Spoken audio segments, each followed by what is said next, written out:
جب یہ 26ویں آئینی ترمیم پاس کی گئی تو پی ٹی آئی کی جانب سے پھر ایک مرتبہ سوشل میڈیا پہ غلط حقائق کے ساتھ ایک مہم چلائی گئی پیپلز پارٹی کے خلاف اور پیپلز پارٹی کی لیڈرشپ کے خلاف. حالانکہ تاریخ جو ہے وہ آج بھی زندہ ہے. ایسا پورٹرے کیا گیا کہ عمران خان نیازی جو ہے وہ بہت ہی بڑا، بہت ہی کوئی آئیڈیالوجسٹ قسم کا آدمی، جس نے ہمیشہ آئیڈیالوجی پہ سیاست کی ہو، جس نے گراس روٹ سے جو ہے وہ اپنی سیاست جو آئیڈیالوجی کی ہو، جس نے ہمیشہ جو ہے حق اور انصاف کی بات کی ہو، اور ہمیشہ وہ کوئی پیدائشی اینٹی اسٹیبلشمنٹ رہا ہو، اور اس نے ہمیشہ جدوجہد کر کے آگے اور بہت بڑا انقلابی قسم کی اس نے سیاست کی ہے. ایسا قطعاً نہیں ہے.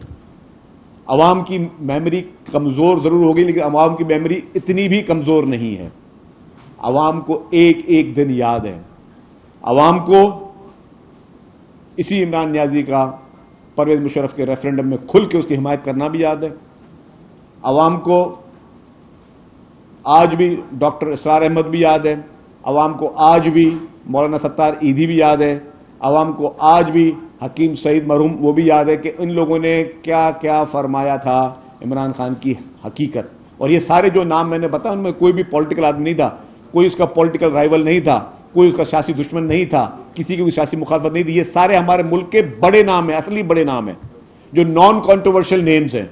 ان تینوں بڑوں ناموں نے عمران خان کی حقیقت بتائی. پھر 2018 کے انتخابات، پھر جس طریقے سے عمران خان نیازی صاحب فرماتے گئے کہ جی باجوہ صاحب کی تعریف میں جس طرح انہوں نے اپنے قصیدے پڑھے، پھر جب نو کانفیڈنس میں بھی وہ بات کرتے رہے کہ جی میں لائف ٹائم ایکسٹینشن دینے کے لیے تیار ہوں، خدا کے واسطے جو ہے وہ مجھے جو ہے اقتدار سے نہ نکالا جائے. اس حد تک بھی لائف ٹائم، اس وقت کوئی قانون آئین کوئی چیز یاد نہیں آئی تھی.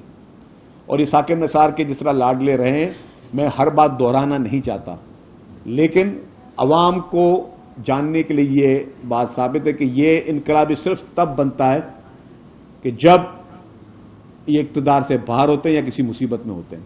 اور جب یہ اقتدار میں ہوتے ہیں تو ان سے بڑا چاپلوس یا ان سے بڑا جو کمپرومائز آدمی کا. تو اس طرح کے لوگ آج اپنے آپ کو پورٹرے کر رہے ہیں، انٹرنیشنلی پورٹرے کر رہے ہیں. اور حقیقت بات ہے کہ انٹرنیشنلی ان کے لیے لابنگ فرمز کام کر رہی ہیں. اس وقت اسرائیلی لابنگ فرمز اور اسرائیلی حکومت جو کہ ایک طرف لبنان پہ اور فلسطین پہ ایک جبر ڈھائے بیٹھی ہوئی ہے، وہ دوسرے اینڈ پہ پی ٹی آئی کی انٹرنیشنل سپورٹ جاری رکھے بیٹھے ہوئی ہے.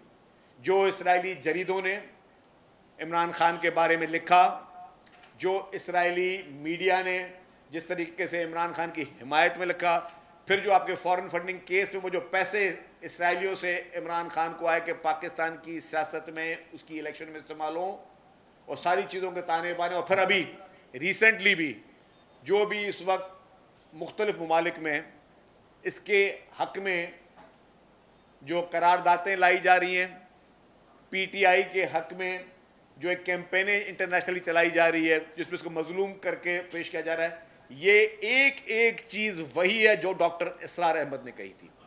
میں اس لیے نہیں کہوں گا کہ میرا تعلق پیپلز پارٹی سے ہے، لوگ کہیں گے یار یہ پیپلز پارٹی ہے تو پی ٹی آئی کے خلاف بات کرے گا.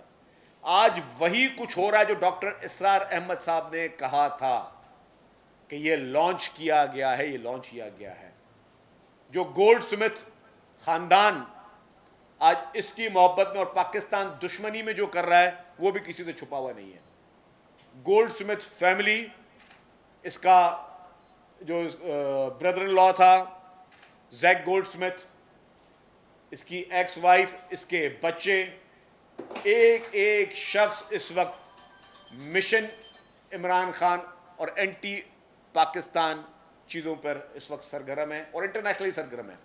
مختلف ممالک سے جس طریقے سے وہاں کے کانگریس مینوں سے جو دستخطی مہم چل رہی ہیں، یا ان سے جو ریزولوشن پیش کروانے کی باتیں ہو رہی ہیں، یا وہاں سے جو خط و خطابت کی باتیں چل رہی ہیں، وہ سارا جو ہے وہ مشن گولڈ سمتھ اور مشن اسرائیل کا پارٹ ہے. اور جس کا مقصد، اور یہ صرف سیاسی الزام نہیں ہے. ہمارے پاس انفارچونیٹلی ہم نے پہلے بھی لوگوں پہ سیاسی الزامات لگائے کہ جی یہ فلانے کا ایجنٹ ہے، فلانے کا ایجنٹ. میں نہیں بولتا کسی کا ایجنٹ ہے. میں نہیں کہوں گا کہ عمران خان اسرائیل کا ایجنٹ ہے. میں نہیں کہوں گا پی ٹی آئی کی لیڈرشپ جو ہے باقی باقی معصوم لوگوں کو پتہ ہی نہیں ہے. میں کبھی نہیں کہوں گا عمران خان اسرائیل کا ایجنٹ ہے. یہ اسرائیل کا پارٹ ہے, یہ اسرائیلی اس حکومت کا حصہ ہے.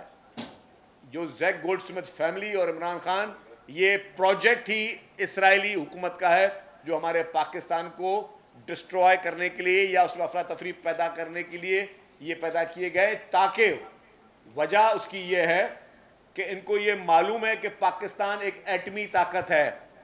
پاکستان خدا نہ خواستہ کوئی اور ملک نہیں ہے جس طرح باقی ملکوں پہ یہ لوگ بربریت نافذ کر کے بیٹھے ہوئے ہیں. ان کو پتا ہے کہ پاکستان ایک ایٹمی طاقت ہے اور ایٹمی طاقت سے لڑنے کے لیے کوئی بھی ہتھیار ان کے کام نہیں آئے گا. ہاں, اندرونی تضاد, اندرونی تفرقہ, اندرونی فساد, اندرونی بھائی سے بھائی کو لڑانا, سوشل میڈیا کے ذریعے لوگوں کے ذہنوں میں زہر اگلنا, سوشل میڈیا کے ذریعے ڈیجیٹل دہشت گردی کرنا, اندرونی طور پہ پولرائزیشن کو بڑھانا ہی کسی ملک کو کے خلاف لڑنے کے لیے کام آتا ہے. تو یہ اسی اس پر چل رہے ہیں. ان کا اس وقت ایجنڈا وہی ہے کہ کس طریقے سے پاکستان میں عوام کو ڈیوائیڈ کیا جائے, عوام کے دل میں جو نفرتیں اپنے ہی لوگوں کے خلاف, اپنے ہی اداروں کے خلاف پھیلائی جائیں, اپنے ہی پولیٹیکل پارٹیز کے خلاف پھیلائی جائیں, یہی ان کا ایجنڈا ہے. اسی ایجنڈا پہ کام کریں اور یہ بہت سمارٹلی ہو رہا ہے. یہ نہیں کہ کوئی چھوٹی قوت آپ سے لڑ رہی ہے, یہ چھوٹی قوت کر رہی ہے. میں نے پہلے بھی کہا تھا کہ اس کا جھگڑا کسی سے نہیں ہے, اس کا جھگڑا پاکستان سے ہے. میں آج پھر کہتا ہوں, پی ٹی آئی کا جھگڑا نہ پیپلز پارٹی سے, نہ پی ایم ایل این سے, نہ اسٹیبلشمنٹ سے. ان کا جھگڑا اس دھرتی سے ہے, ان کا جھگڑا اس مٹی سے ہے, ان کا جھگڑا اس ہمارے ملک کے نقشے کے ساتھ ہے. وہ ملک اس طرح کے لوگ لانچ کر کے, اس طرح کے پروجیکٹ لانچ کر کے ہمارے ملک کو نقصان پہنچانے کی کوشش کر رہے ہیں. اور یہ صرف الزام کی حد تک نہیں ہے, قطعاً نہیں ہے. میں اس پہ جتنی 2-4 گھنٹے کی بحث کو کرنے کے لیے تیار ہوں. ایک ایک چیز کا نقطہ سے نقطہ جب ملاتے ہیں تو ساری چیزیں سامنے آنے کے لیے تیار ہے. یہ پروجیکٹ گولڈ سمتھ, یہ مشن گولڈ سمتھ, یہ ہمارے فیور میں نہیں تھا پہلے ملک میں. اور اگر میں کہہ رہا ہوں, پھر آج بھی کہہ رہا ہوں, ہم تو آج کی بات کریں, آج کے حالات دیکھ کر. یا کس کو پتا تھا کہ ڈاکٹر اسرار احمد آج سے 25-30 سال پہلے یہی بات جو کر رہے تھے, انہوں نے کیا سوچ کے کہا ہوگا؟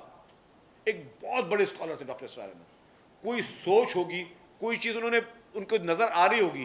ایسا تو نہیں ہو سکتا کہ جی میں کہوں گا وہ بہت بڑے نجومی تھے. انہوں نے 25 سال پہلے ایگزیکٹلی وہی کہا جو آج ہو رہا ہے. تو یہ ساری چیزیں جو ہیں, یہ عوام کو, میں سمجھتا ہوں کہ عوام مزید دھوکے میں نہ آئے. جو بھی پی ٹی آئی کے ورکرز ہیں, ہمارے دل میں ان کے لیے بہت زیادہ عزت ہے, وہ قابل احترام ہے ہمارے لیے, بہت زیادہ ہم ان کو عزت کرتے ہیں, کیونکہ ان کا کوئی قصور نہیں ہے کہ کسی پارٹی میں ہے. لیکن ان کا لیڈر جو ہے جس مشن میں, وہ ان معصوم لوگوں کو بھی نہیں پتا, جو لوگ گمراہ ہو رہے ہیں ان کو بھی نہیں پتا کہ ان کا لیڈر کس مشن پہ چل رہا ہے اور نقصان کس طرح پہنچا رہا ہے. کہ آپ یہ مجھے بتائیں کہ اسرائیل جس نے لبنان اور فلسطین میں جس طرح بربریت مچا کے بیٹھا ہوا ہے,